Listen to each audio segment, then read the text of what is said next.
panicking, then started mashing buttons and hit somewhere. So yeah, we are being recorded. Okay, so now as you can see, it's just the hall.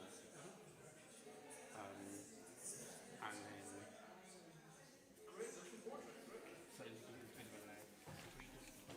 Look over here, I'll show you. Very plainly curved.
Working. Another one.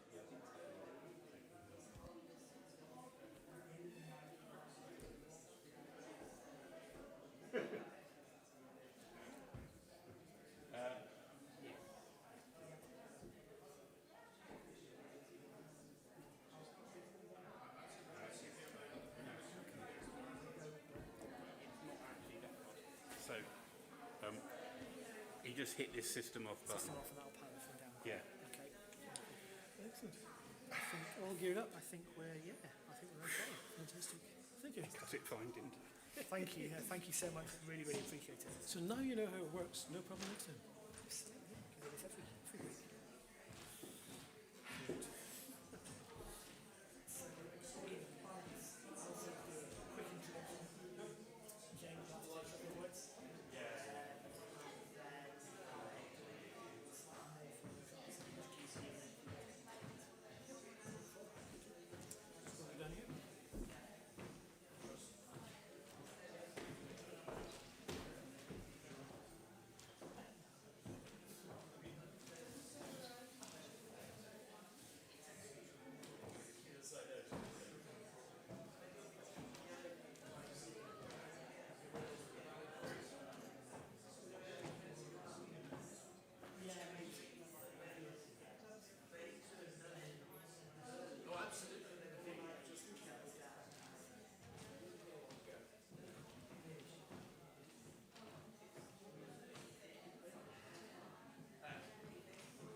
Hello, everybody. Good evening.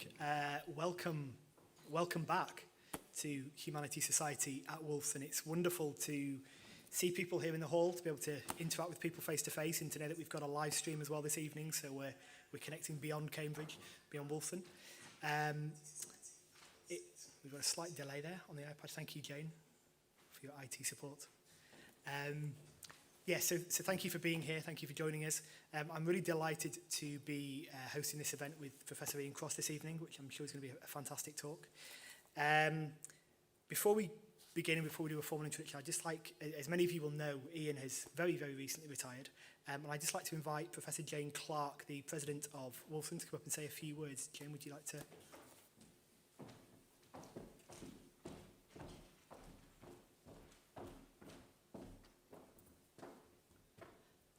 I think because this is being live streamed, I have to do this, not rely on myself shouting. I was honoured to ask to present this talk for you. It seems to me amazing that you have to retire before we can arrange for you to give a talk here, Ian, and to give this. And I just want to pay tribute to Ian's contribution to the college throughout his time here. I've only been here for 4 years, but plugging college music, pushing us to go outside the box and remember that the arts are really important to our cultural life in college, and music as part of that is really important. You were on council, which was tremendous, and your wisdom and this depth of knowledge. So I'm sure you'll all be pleased to know that he was elected an emeritus fellow. And we know that emeritus fellows have played a huge part in running this society, as Jennifer's at the back there. So we're hoping that Ian will continue to be helping us with the Humanities Society, with music and other things in college to enrich our lives. So thank you, Ian, for all you've done. I asked Ian today, how's retirement going? And he said he doesn't notice there's anything different at all. He's just had a grant sent back and some students needing extensions and things. So I envy you people who aren't scientists, because you actually can continue. Anyway, I'm looking forward to this evening. Thank you.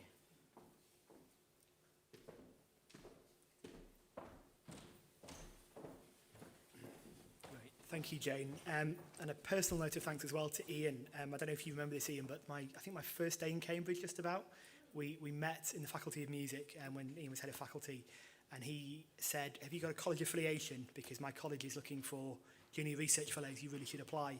He then got me into his car, drove me 500 yards to Wolfson, and bought me lunch. And as any Yorkshireman or Glaswegian knows, anywhere you get a free lunch is always, you're in the right place. So thank you, Ian. So many of you will know Ian and his work, but I've got a list of things here to mention in his biography. So Professor Ian Cross is Emeritus Professor of Music and Science, now an Emeritus Fellow of Wolfson, recently retired Director of the Centre for Music and Science here at Cambridge. He's published widely on the intersection between music and science in various journals and books. He's the editor of the Sage Journal Music and Science, a trustee of SEMPRE, the Society for Education, Music and Psychology Research, a governor of the Music Therapy Charity, and also an active practicing guitarist. So, Ian, the floor is yours. Thank you.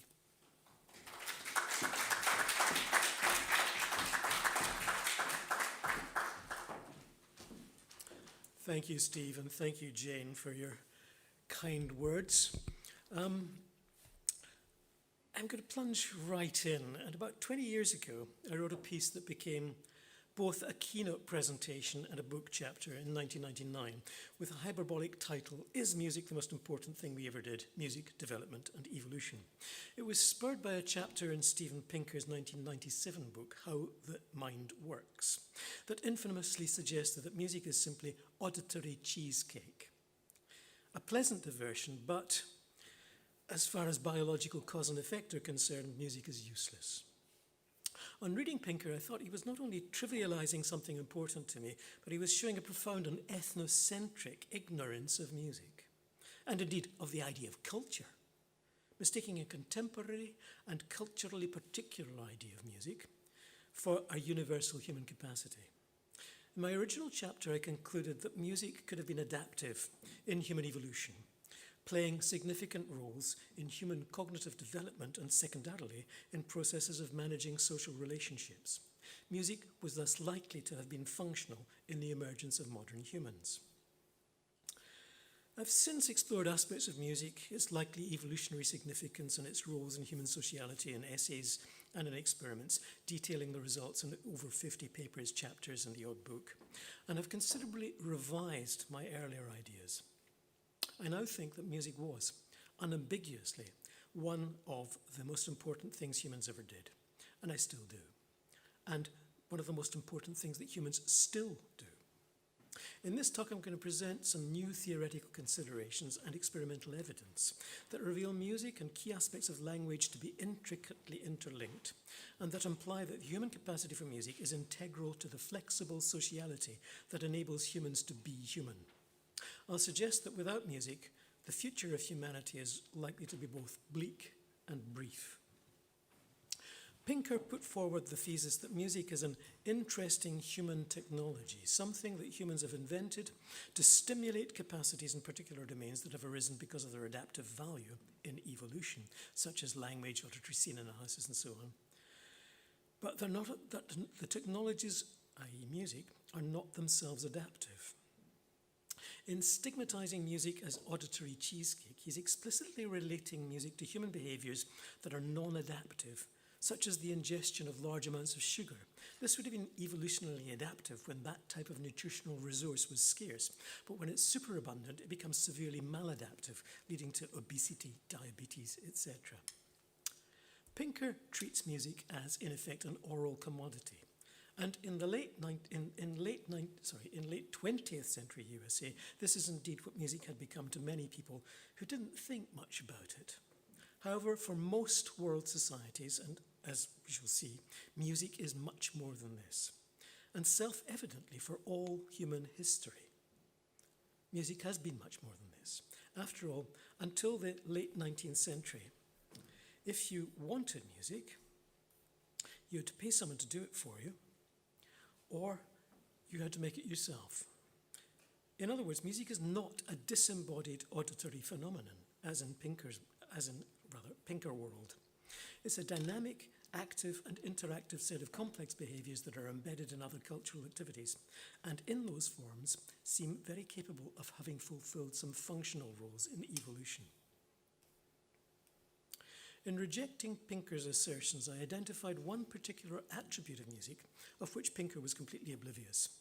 This I termed floating intentionality, and I've been pursuing its implications on and off for the last 20 years. By floating intentionality, I mean that music seems to have intentionality. It seems to be about something, but the subject of that aboutness is never clear.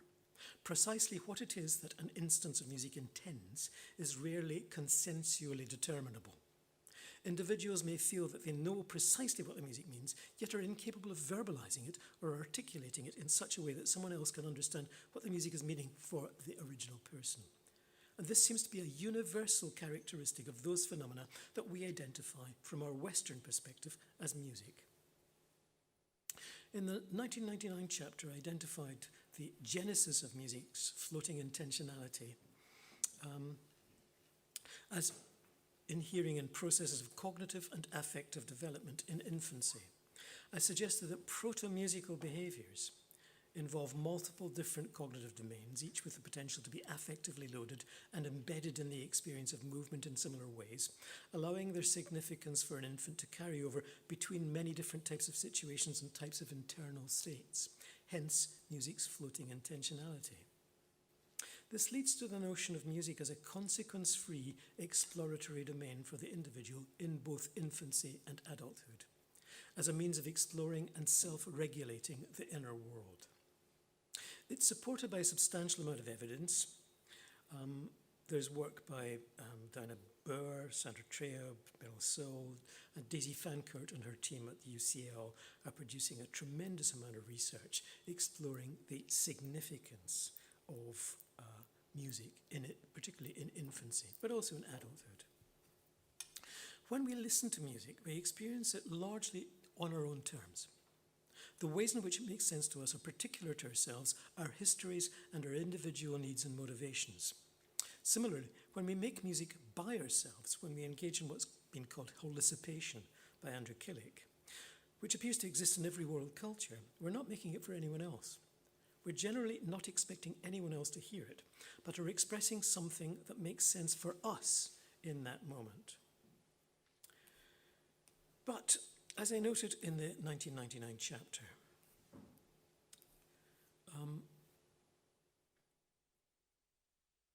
floating intentionality may also have a role to play in group music making. When we make music together in anything other than a professional and well-rehearsed context, our individual contributions are either acceptable or not. If unacceptable, that's usually the end of it. But even if our contributions are acceptable, our experience of the significance of our joint music making, of how it is making sense, can be quite at odds with the experiences of other participants without undermining the integrity of the collective musical act. This is quite weird. Music, from this perspective, provides a medium for non-conflictual social interaction capable of having played a functional role in human evolution. In this, music's floating intentionality is aided by another property, for music as an interactive medium. Almost all music in almost all cultures is characterized by being organized around a more or less steady beat or pulse. Even when there a type of music is, which is common, even when there is a type of music commonly believed to be in free time, it may be the case that there is indeed a pulse, perhaps one that is on the bounds of being too slow or too elastic to be easily perceived as such, but one that practitioners and close listening can reliably identify. There's a lovely instance of this in respect of North Indian alap, a supposedly unmetered free section at the beginning of a North Indian performance, where Richard Woodish shows that actually there's a pulse. The pulse, however, is about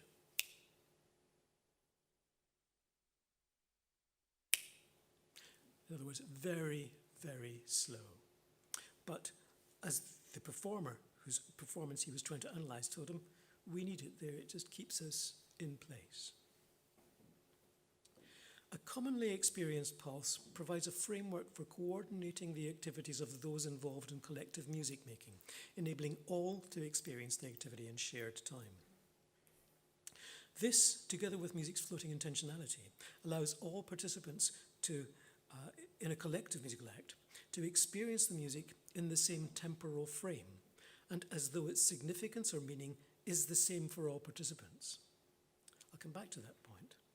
Hence, the idea of music as an ideal means of conducting risky interactions in a fairly risk-free manner, providing a sort of social lubricant that can help avoid or damp down social tensions, something that the ethnomusicologist Norman MacLeod identified back in 1974.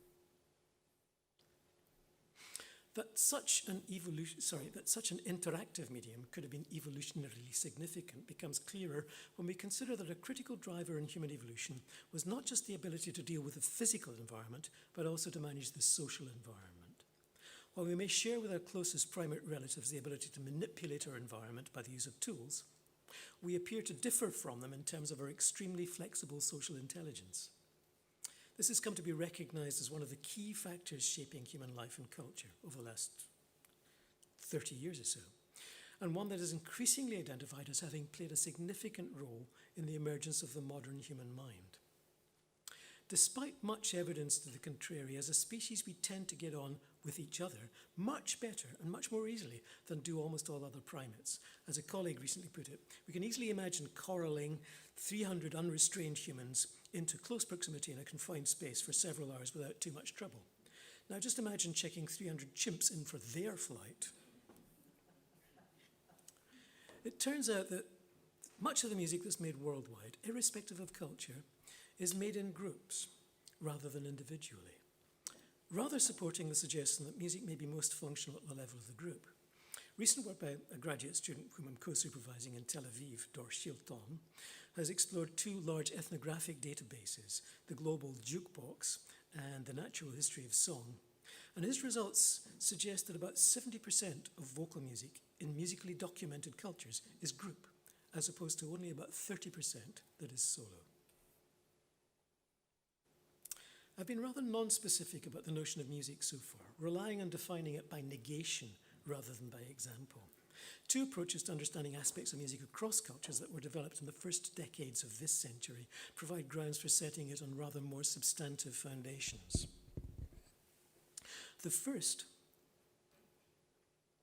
is that sketched by Thomas Torino in his 2008 book,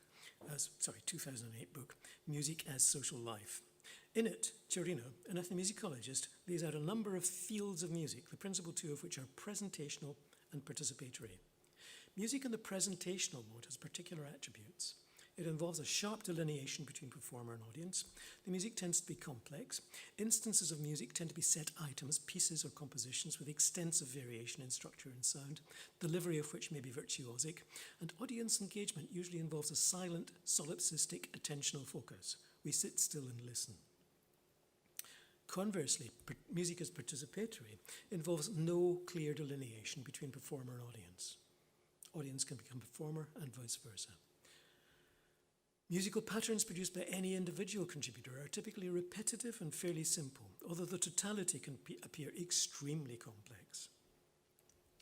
And textures, structures, and rhythms tend not to vary across each instance. Participatory music typically results in an enhanced sense of communal identity amongst the participants, eliciting a strong sense of mutual connectedness or affiliation. It has to be noted that most instances of participatory music are also presentational in part, and vice versa. Indeed, all music can be claimed to be at least partly participatory, constituting forms of social action rather than oral commodities. The second approach arises through the convergence of several pre-existing ways of understanding the human experience of time, and in particular, how it is that we can experience common time in music and other activities. The literature around the concept of entrainment. This concept arises in relation to physical systems with Huygens in the 17th century to describe the ways in which periodic systems may gradually come into alignment. If two similar-sized pendulum clocks are hung on the same wall, their pendulums will gradually align in time with each other. They will entrain.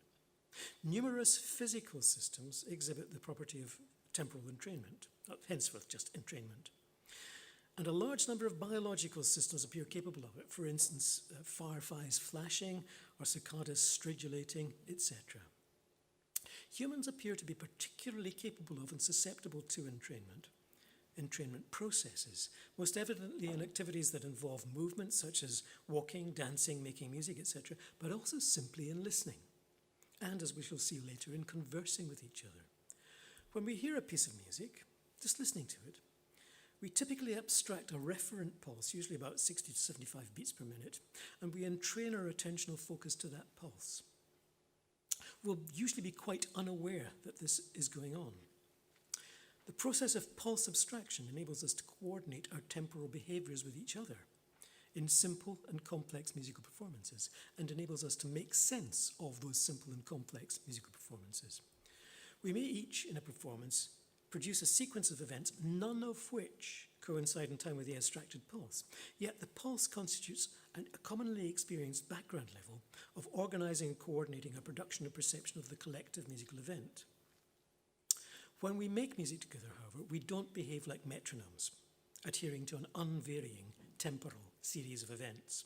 Interhuman entrainment involves continual mutual adaptation to the irregularities in each other's timings, relying on constant acts of anticipation of and reaction to each other's errors and corrections. And this, I became first aware of this in the work of one of my graduate students, Tommy Himbury, back in it was about 2005. We were carrying out a series of experiments seeing what happened when two people just tapped together, using a paradigm called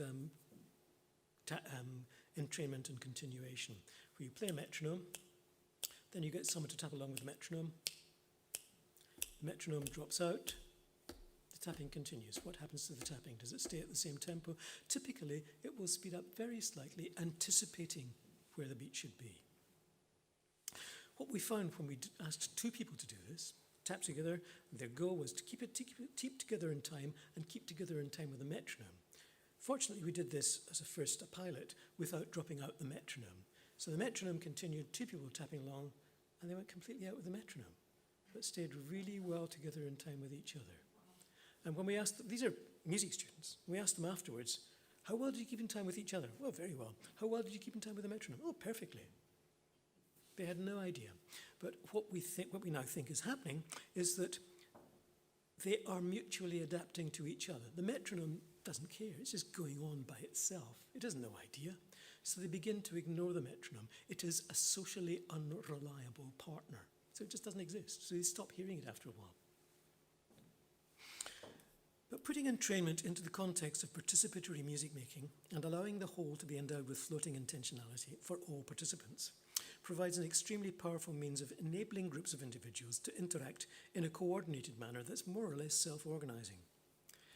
Individuals interacting spontaneously in music are likely to feel that all are experiencing the music in the same way, that all are pursuing some common purpose. All are likely to experience an enhanced sense of mutual affiliation.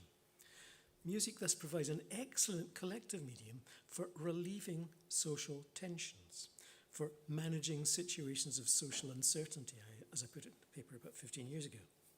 Indeed, we find across cultures that situations of collective social uncertainty, which arise through planned or unforeseen changes in social structures or relations, such as marriages, deaths, births, shifts in social status. Such situations almost always involve collective music making. In making music together, we're simply not required to make explicit to each other what it is that we feel the music means. It doesn't matter that none of the participants are likely to be able to articulate that meaning in ways that would elicit agreement with other participants. This seems quite at odds with what happens in most speech interactions, where successful communication requires interlocutors to establish common ground, a set of shared understandings and assumptions that enables speakers to make mutually manifest to each other their informative intentions. Without that common ground, we'd get nowhere, it seems. However, there is a type of speech interaction, one might call it a speech register, that seems somewhat like music in not requiring participants to be able to make their intentions mutually manifest. Indeed, in which the meanings of words is not particularly important. Such linguistic contexts are intrinsically and functionally ambiguous. Meanings are fluid and may not signify, as in normal transactional contexts, where speech is being used to get things done. These contexts or registers fall into the category of phatic communion or phatic speech, as described by Malinowski in 1923, a type of speech in which ties of union are created by a mere exchange of words. Language does not function here as a means of transmission of thought. So, emphatic speech is not primarily concerned with making or sharing meaning, but with creating and sustaining a sense of social connectedness. Again, minimizing potential for social tension, as I'll see later on. Such a sense of connectedness carries mutual implications of a willingness to cooperate that linguists have argued is an absolute prerequisite for any successful communicative act. In other words, there are phatic aspects in any speech interaction without which we simply wouldn't be able to exchange information. We need to be able to establish that the channel is working, that our interlocutor is a reliable interlocutor, and it is the phatic aspects of speech that enable us to do so. Here, speech seems to align with features I've attributed to music and to share its capacity to promote a sense of mutual affiliation. But other features of music and speech appear distinct. In music, multiple participants can contribute simultaneously, while speech involves turn-taking, one person speaking at a time. Music is tightly organized in time, usually around a pulse, whereas speech seems much more temporally fluid and free. However, research is showing that tight timing equally characterizes aspects of speech, such as turn-taking, as well as it does music. Cross-culturally, across, I think, 11 wholly distinct languages, ranging from that spoken amongst the Himba in Namibia to some linguistic isolates in Papua New Guinea, to Denmark, to Japan, etc., the mean inter-turn transition is 200 milliseconds, 1/5 of a second. When two people are speaking, one person stops speaking, the next person begins, there's 1/5 of a second, typically. In Japanese, it's not even that, it's -7 milliseconds. Person will start speaking 7 milliseconds before the first person has stopped speaking. In Danish, on the other hand, it's about 500 milliseconds. The first person speaks, the second person speaks. It's a bit stereotypical, but it's true. But the mean across world culture is about 200 milliseconds, so there's very tight timing involved. Also, periodicity seems to occur in speech, at least in some speech contexts. Many speech contexts involve the use of a periodic or regular pulse. And research has shown that what appear to be discrete solo turns in conversation are actually counterpointed by back-channel nods, interjections, which co-occur with someone's turn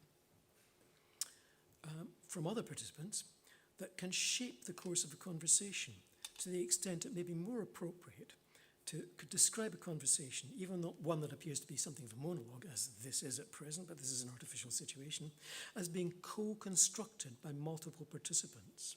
Janet Bavalas has done some extraordinary work on this, showing that the ways in which interlocutors nod, say, yeah, etc., and the places at which they do so actually shape the ongoing flow of a conversation. What we're doing is indicating, yeah, we understand that, yeah, we believe you, yes, I'm affiliate, I have the same attitude as you towards what you're talking about. No, I don't agree with you. All of those things are being signaled by the interlocutor and are shaping the ongoing conversation. About 10 years ago, an expert phonetician, Sarah Hawkins, joined my centre. And this was someone with the expertise to begin operationalizing the complex issues involved in investigating processes we both thought characterized music and speech as interactive media. We could now experimentally explore the question of whether interactions in music and in speech are based on processes that are analogous or homologous across domains.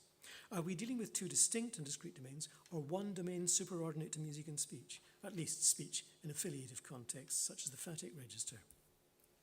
Our initial investigations, we termed the Joining In project, suggested that speech and music as interactive media are indeed based on common processes.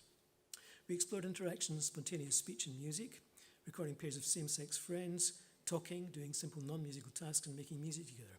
We then analysed pulse or beat in the successful and unsuccessful musical bouts, evaluating whether intonation peaks in speech, speech accent, aligned with the musical beat during, after, and before the musical bout. And we found in and around successful musical bouts, intonation peaks were statistically significantly more likely to be aligned with the musical pulse than in unsuccessful bouts. And we identified, to our surprise, several instances where intonation peaks in speech across participants prior to a successful musical bout exhibited a periodicity that was then taken up in the interaction. A would speak, B would speak, A would speak, B would speak. They'd start playing, and the pulse that was evident in their interaction appears in the music. We then analysed aspects of the conversational interactions, exploring what happens at turn transitions when one speaker ceases to speak and another begins. And we found that when speech interaction between speaker A and speaker B was in the phatic register, and speaker B wished to indicate alignment of attitude with that expressed in speaker A's utterance, the timing of the first speech accent of speaker B's turn fell at a temporal location predictable from the timing of the last 2 or 3 speech accents of speaker A's turn. Here's a little graphic that might unpack that more clearly. So here is speaker A speaking quite happily. And towards the end of their turn, they will become a little more periodic, and they will become very periodic, and speaker B, in their response, might pick up that periodicity, pick up that beat. When they're attitudinally aligned. When they're not attitudinally aligned, when they're attitudinally disaligned, this happens. Speaker B is out of time. What we're finding here is effectively that a common experience of pulse, a common pulse, is being used as a pragmatic resource to indicate alignment or disalignment. We, somewhat to our surprise, then found that attitudinal alignment can be signaled by the formation of a musical pitch interval between the modal fundamental frequency of speaker A's turn and that of speaker B's subsequent turn. So when we actually got that periodicity, we found that we were more likely to get a musical pitch interval between the modal frequency of speaker A and speaker B's utterance, and when they were disaligned, that is, signaled by being out of time at the turn transition, we get a non-musical pitch interval. This surprises immensely, and we actually do need to go back and examine this much more closely in a larger sample. Following on from, sorry, excuse me.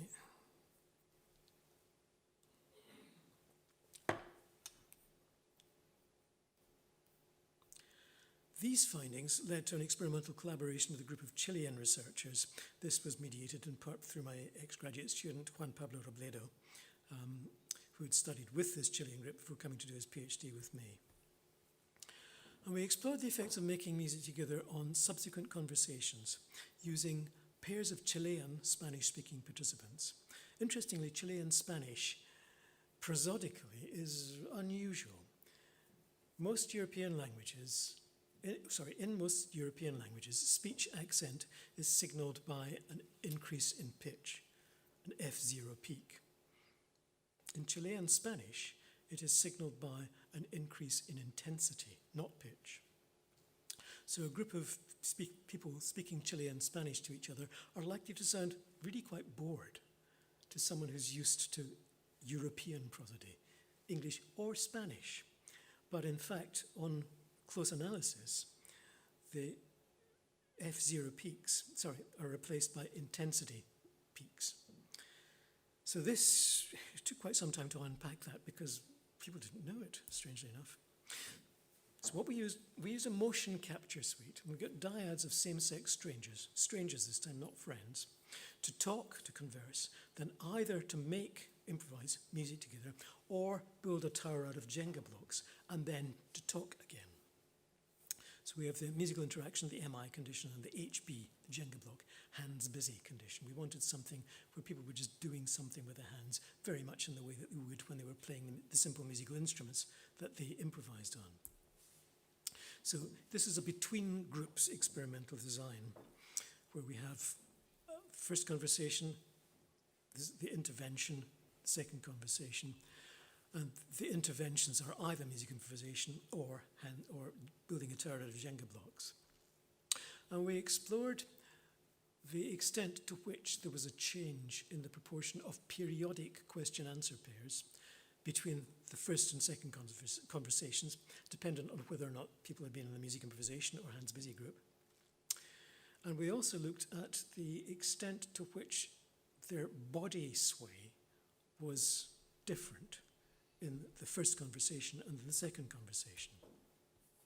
We found that second conversations of participants in the musical interaction group showed an increased proportion, statistically significantly so, of question-answer pairs that exhibited a periodicity across the turn transition, whereas the proportion of periodic question-answer pairs in the second conversations of the Jenga group, the hands-busy participants, decreased. We then compared coordination of torso movement between the first and second conversations in the music condition and in the Jenga condition, and we found that the enhancement of movement coordination after the musical interaction was significantly greater than was the case after the Jenga interaction. So here we have a number of cross-correlation curves around time point 0 up to 1.4 seconds. If we look at the blue, that's hands busy at time point 1, the red, that's hands busy at time point 2, they're pretty similar. They're very close to the 0 line. If we look at the khaki, it looks pretty similar to those. But if we look at the green, that's the music improv group in the second conversation, we see there's a huge peak at 0 and at around about 1.1 seconds. The negative peak at 0, and that is a huge peak in terms of these correlations, means that as one participant leant forward, the other would lean back, and so on. As one leant to this side, and so on. This is all entirely unconscious body sway. Very interesting, we found about 1.1 seconds later the converse, as someone was leaning back, the other was leaning back. As one was leaning forward, the other leaning forward. So we got anti-phase movement. And we have something that looks like a periodicity being introduced to movement in the conversational interaction. This is quite a surprise, because all we've done is get them to play music together. Yet suddenly now, it's like we've coupled them with metal rods, so they can't move independently of each other. It's effectively a very clear sign of enhanced social affiliation. In a further series of experiments with my graduate student, Rebecca Whiteman, we explored the dynamics and consequences of musical interaction. Looking at the extent to which musical interaction foregrounded the relational dimension of communication, intrinsically oriented communication, interaction rather, with no goal other than the continuation of the interaction. And whether that would lead to a stronger openness to affiliate than would musical interaction foregrounding the transactional dimension, extrinsically oriented, with the interaction being directed towards a goal beyond itself. What we did, the converse hypothesis explored whether or not extrinsically oriented musical interaction, goal-directed musical interaction, would lead to a stronger sense of group or team identity than would an intrinsically oriented interaction. I hope this will become clear with the examples. What we did was got small groups of participants to play a simple musical instrument, a kazoo. Anyone can play a kazoo. We initially thought of getting people to sing, but people are very self-conscious about singing. The kazoo makes such a silly sound that everyone was making a silly noise, so it doesn't really matter. It minimized awkwardness among participants. It also acted to cloak, mask, or depersonalize their contributions, which Torino suggests is a key constituent in the success of participatory music making. And we used results derived from standard measures of connectedness and group formation.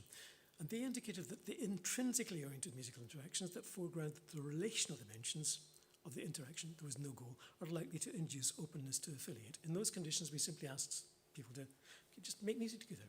Just have fun, make music together. In the other condition, we said, okay, make music together, you're a flock of birds. Be a flock of birds, but make music together so as to be a flock of birds. And we also asked, make music together so as to be a herd of elephants. Turns out it's very difficult to be a herd of elephants playing kazoos.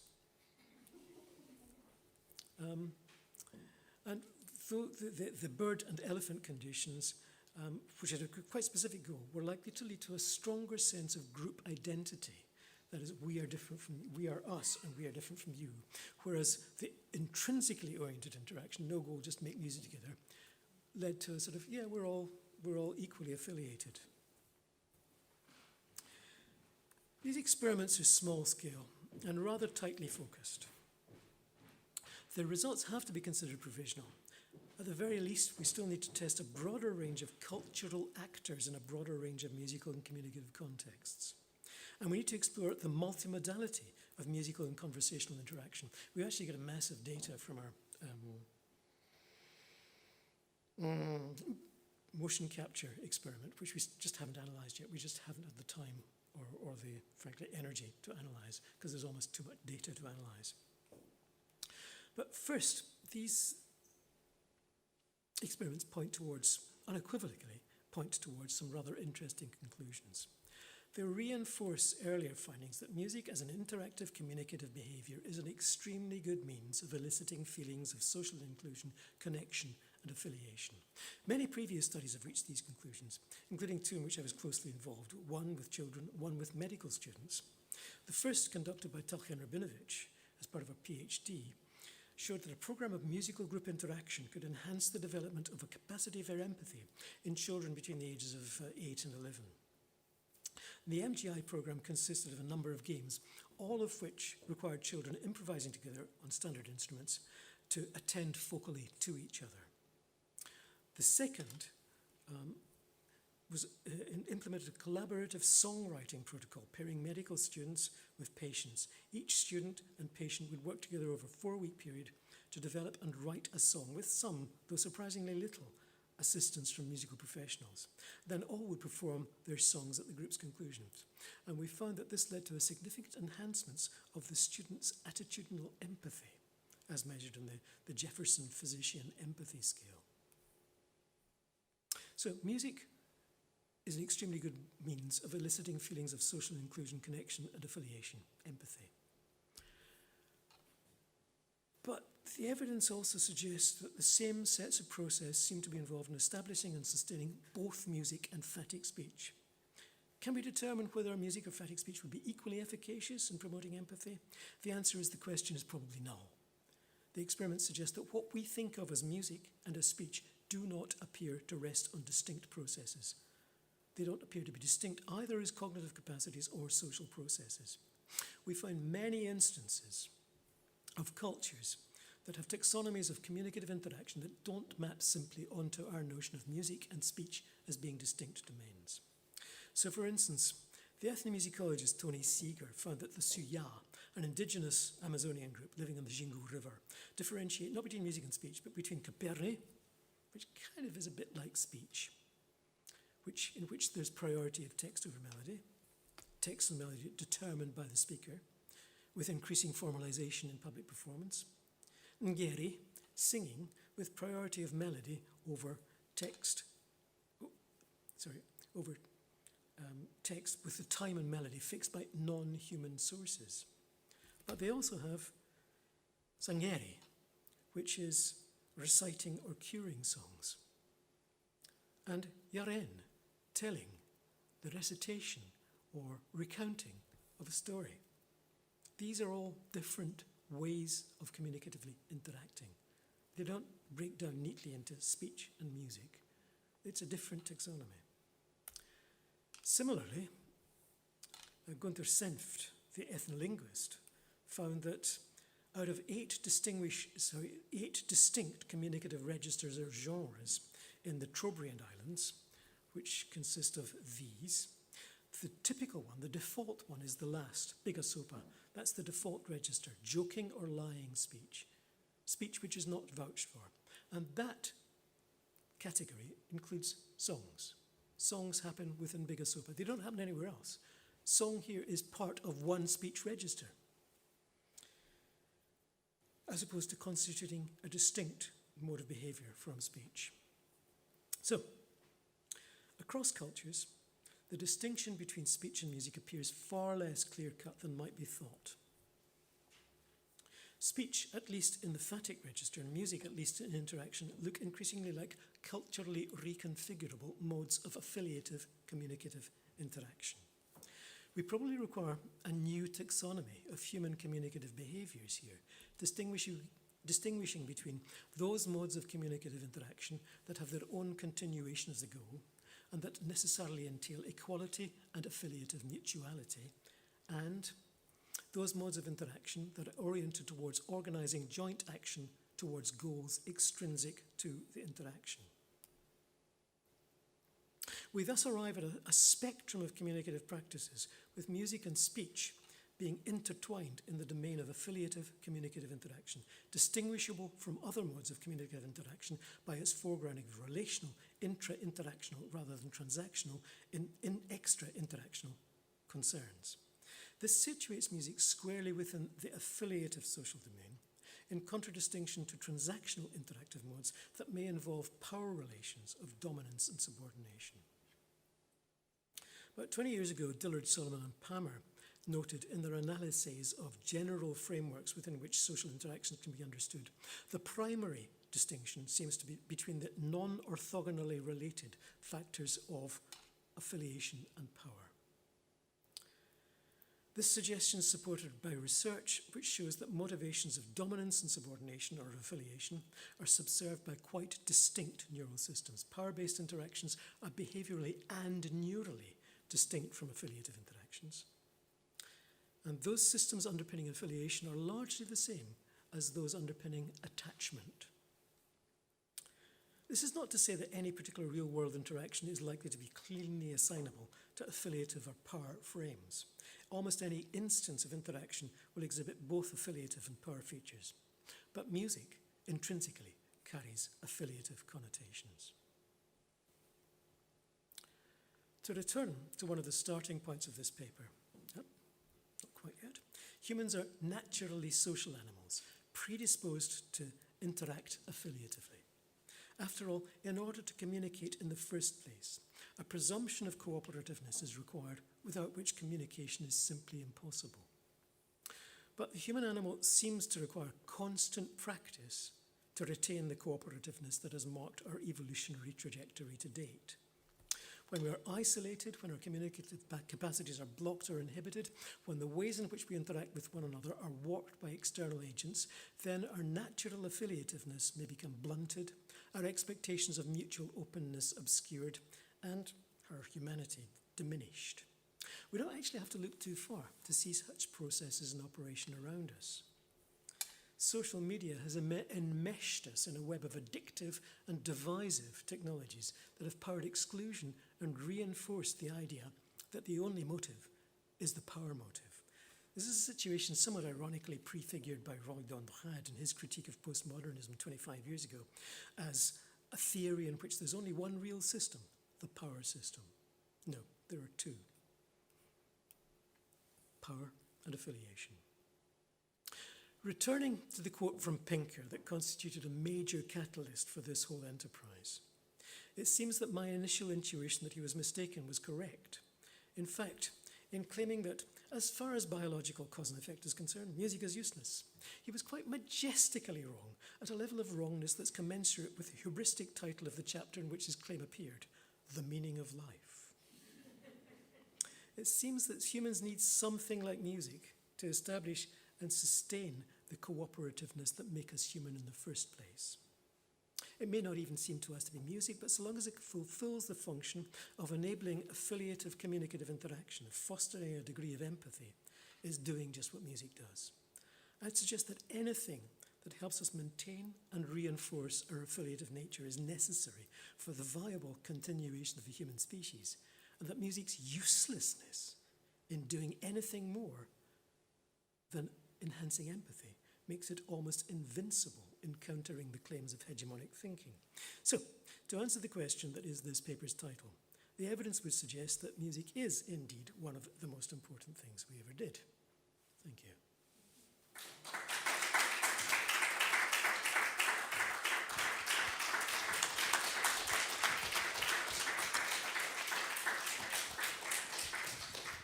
Many thanks, Ian. That was a really wonderful and rich talk. We have some time for questions. I should have said at the start that if you're watching this presentation remotely, you can pose questions on YouTube via the comments section. I've got my phone here, so I will try to pick up if anybody does send a question in who's watching remotely. But do we have anybody who wants to start us off with a question? Anybody here? I'd like to see Jennifer.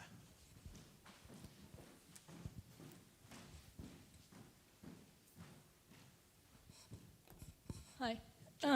Thanks for the really interesting talk. You talked about music increasing affiliation between groups. Mm-hmm. You didn't really talk, I don't know if that included the lyrics, but I'm just thinking particularly, for example, of rap and rap battles, and you could say that they are trying to do exactly the opposite of what you described. So I wondered how that fits with your idea. It is, if you like, institutionalized. I think they would hate to see it as such, but it is at least as institutionalized as some symphonic music. That is, there's a particular set of cultural norms and expectations that they're complying with. That is, this is now goal-directed. This, if we go back, let me just go back to beyond here.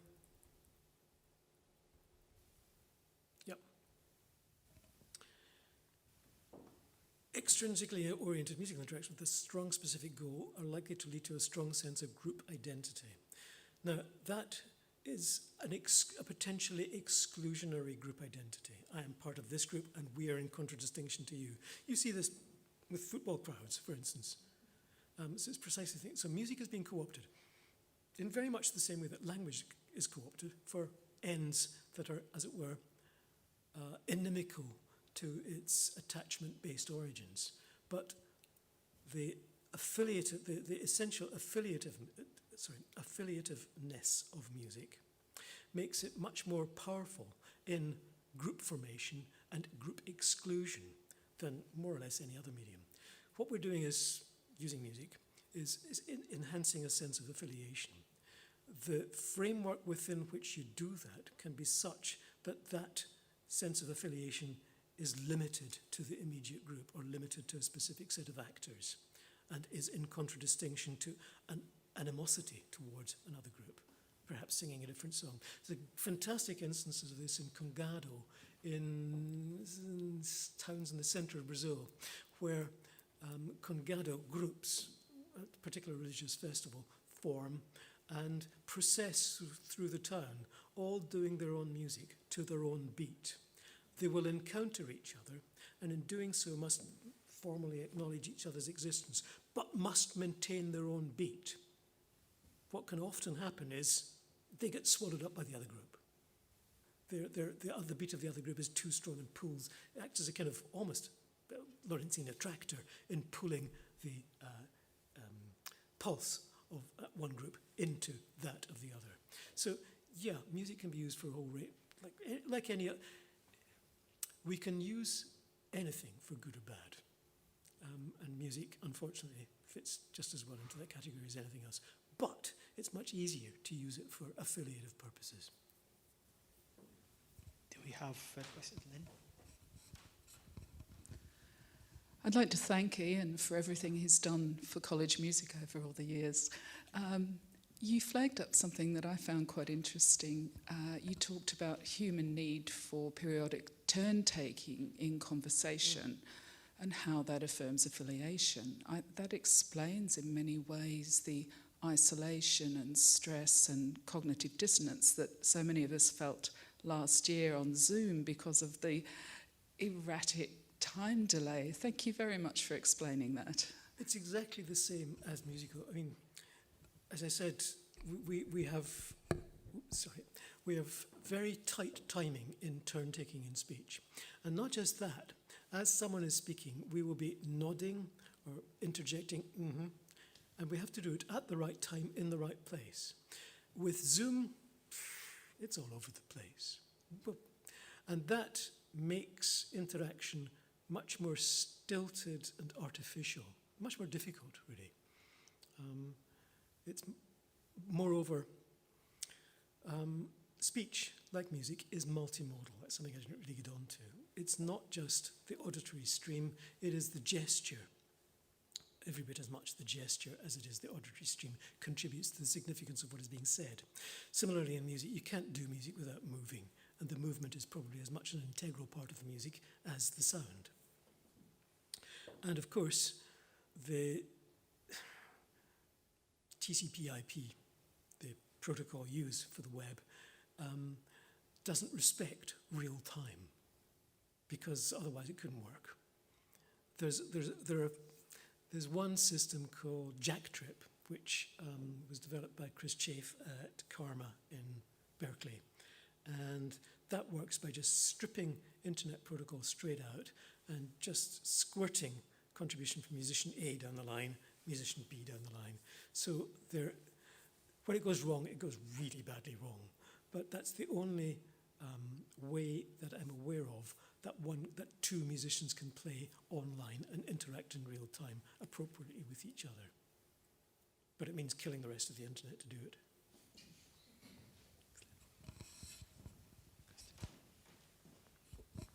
Thanks so much, Ian. That's terrific.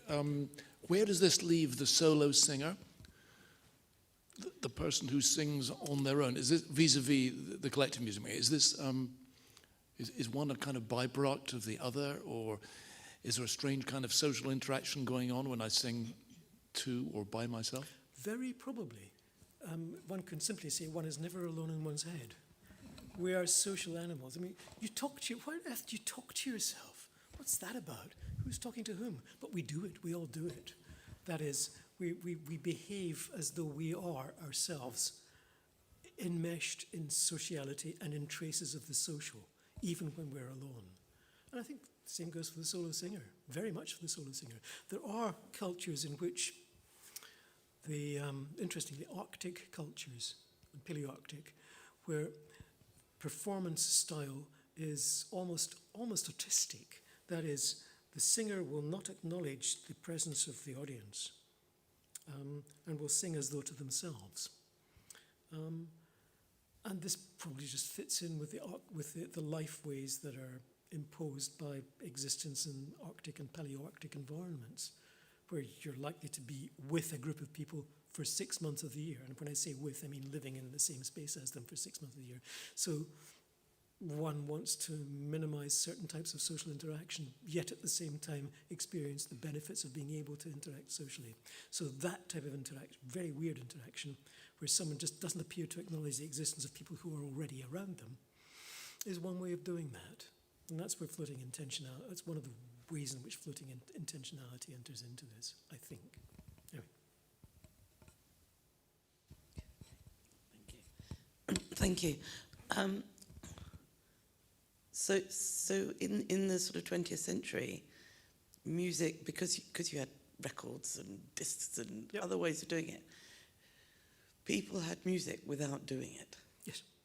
How? I mean, is there any sort of evidence that things have changed because of that? I don't know, and I don't think we can actually say, because we can't go back and find out what people were doing 150 years ago, alas. But in effect, the same sets of processes, I think, underpin affiliative interaction in music and in speech.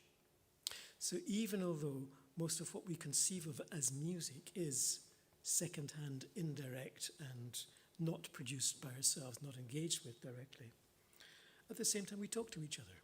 And in talking to each other, we rely on precisely the same types of processes that we rely on when we make music together. So it's really not a question of, that is, we talk to each other within affiliative contexts, emphatic contexts. So it's really not a question of, so we can't actually, we wouldn't be able to answer that question because we haven't been able to exclude the possibility that the same processes being evident in emphatic interaction actually have sustained the sociality. But it is an interesting point, and I mean, Lynn's point about social isolation during COVID, I think that really has been key for a lot of people, not talking to people. But aren't you then almost arguing the case that you're trying to argue about, which is you can do it so long as you talk, you don't need music? Where you started off arguing that music was absolutely essential for the way we've done, and now you're saying, well, actually, we know that we can just talk to each other. No, if we talk to each other in the emphatic mode, where words don't mean what words would typically mean in a transactional context, it's doing the same thing as music. I'm actually arguing for the case that music is a subdomain of affiliative, communicative, social interaction. And so long as we've got that, we're fine. Music happens to be an extremely good way of doing it because it can get lots of people in the same space, it can get lots of people interacting. Speech is not so efficient at that. We can usually do it with 2, 3, 4 people at the same time. But usually music, or basically music, is a way of bringing people in to the conversation, if you like. So is dancing together just... Absolutely, yeah. And in many world cultures, you don't distinguish between music and dance.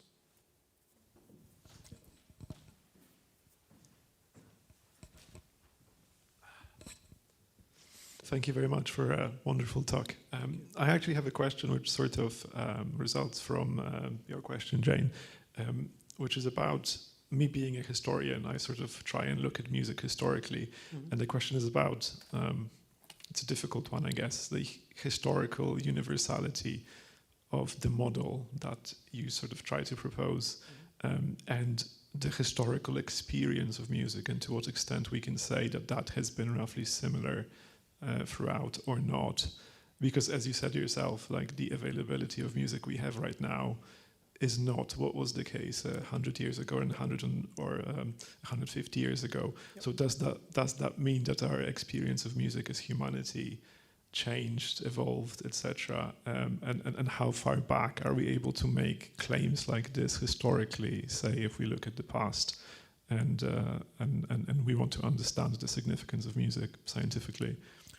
We can certainly say that modern humans reach southern Germany around about 40,000 years ago.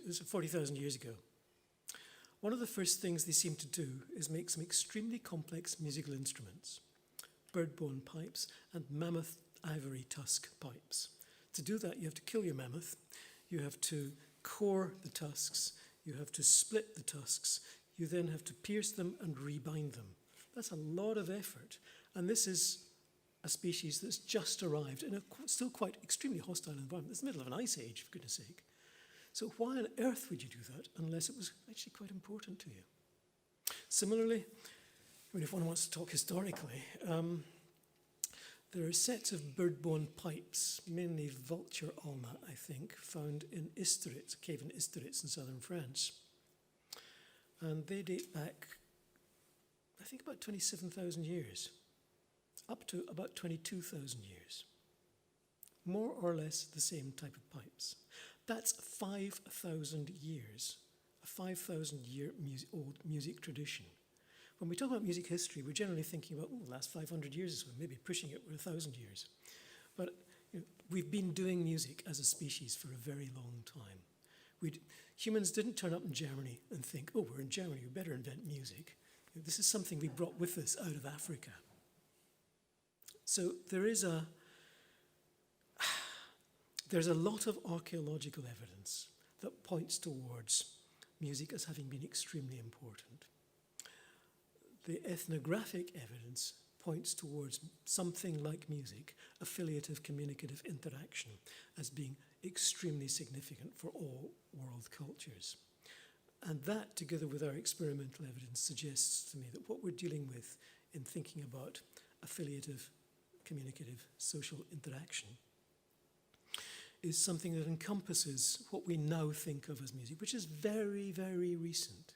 The way we think of music, just intuitive. Okay, as historians and musicologists, we may think a little broader, but in general, it's very difficult not to think of music as stuff on the radio, as a record, stream, or whatever, MP3 file. MP3 files, they've been around for what, 20 years, 30 years, 25 years? That's it. But now it's just normal. We think of normal, what is weird becomes normal very, very quickly. There is a nice paper, it's about 10 years ago, by Joseph Henrich and his group, called The Weirdest People in the World, which is published in Behavioral and Brain Sciences, showing that weird people, Western, educated, industrialized, rich and democratic societies, behave in ways, in psychological experiments, behave pretty much in the same way in psychological experiments. When we do exactly the same studies in non-weird societies, we find quite different ways of doing these things. And in general, if one looks across a large range of studies, the weird people are indeed the outliers. We are weird. We have made ourselves pretty weird. The last 250 years has transformed what we think of as normal, and it's transformed what we think of as music and what we do as music.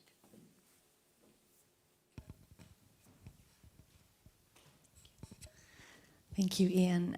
I have a question about rhythm, because you keep on talking about pulse, and we very often think about music in very melodic terms. Yep. And so how, in your work, how does melody, pulse, rhythm, and entrainment all interact? Well, I wish I knew. In a variety of complex ways is the answer. I mean, kind of goes, if we think, for instance, of the work that we did on turn-taking in speech, nothing to do with music, then the pulse is signified by pitch peaks in most European languages. In Chilean Spanish, to our surprise, we found that the pulse was signified by intensity peaks, simply louder.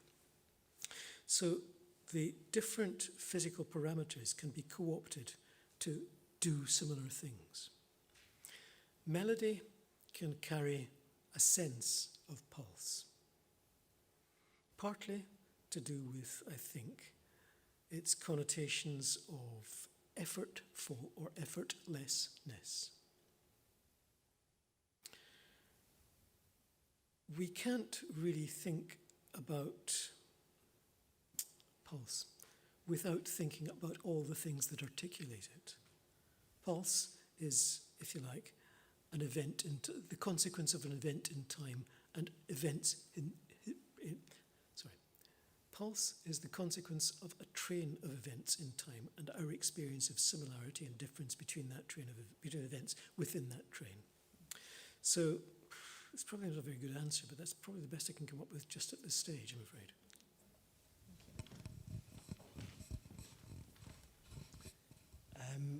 Do we have one last question? I think it would be good. I'm very, very reluctant to stop this conversation, but I'm also very keen for us to go to dinner together after 18 months of waiting for formal hall. So can we all thank Ian again for such a wonderful talk? It's been wonderful. Thank you.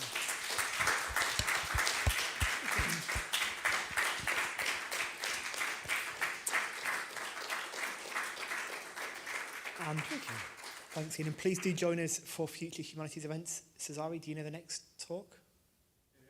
Jennifer? Professor Orlando Figes is going to talk about Putin's use of Russian history. Putin's use of Russian history, Orlando Figes. Interesting. Yes. And then Vanessa Paloma-Elbath will be joining us in 2 weeks for another music-related talk. So please join us for those at 6 o'clock on a Tuesday evening. Thank you for coming. Thank you. Thank you.